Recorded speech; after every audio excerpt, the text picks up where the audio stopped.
तेलंगाना के जिला सूर्यापेट के तुंगादुर्ती में आज नए राशन कार्ड्स तकसीम किए गए। वज़ीर आला रेवंत रेड्डी ने आज नए फूड सिक्योरिटी कार्ड्स की तकसीम का बाकायदा आगाज़ किया। तकरीब के दौरान मुस्तहक अफराद को नए राशन कार्ड्स फराहम किए गए। इस मौके पर वज़ीर आला रेवंत रेड्डी ने कहा कि ये राशन कार्ड्स 10 साल बाद पहली मरतबा बड़े पैमाने पर जारी किए जा रहे हैं। तकरीब में वज़ीर उत्तम कुमार रेड्डी ने खिताब करते हुए साबिक़ा हुकूमत पर तनकीद की। उन्होंने कहा कि BRS ने सिर्फ हुजूराबाद और मनगुरु ज़िमनी इंतखाबात के वक्त ही राशन कार्ड्स तकसीम किए, लेकिन कांग्रेस हुकूमत रियासत भर में तमाम मुस्तहिकीन को उनका हक दे रही है। గతంలో BRS ప్రభుత్వంలో కొత్త రేషన్ కార్డులు ఇవ్వలే.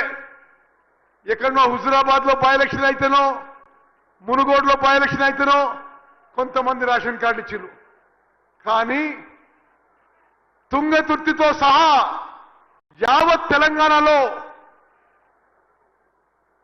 రేషన్ కార్డు లేని వాళ్ళకి అర్హత ఉన్న వాళ్ళకి మన ప్రభుత్వం వచ్చిన తర్వాత మన కాంగ్రెస్ ప్రభుత్వం వచ్చిన తర్వాత 5 లక్షల కొత్త రేషన్ కార్డులు ఆ కుటుంబాలని ఐడెంటిఫై చేసి ఈ రోజు ఆ 5 లక్షల రేషన్ కార్డు పంపిణీ కార్యక్రమం మొదలవుతుందని చెప్పి నేను మనం చేస్తున్నాను.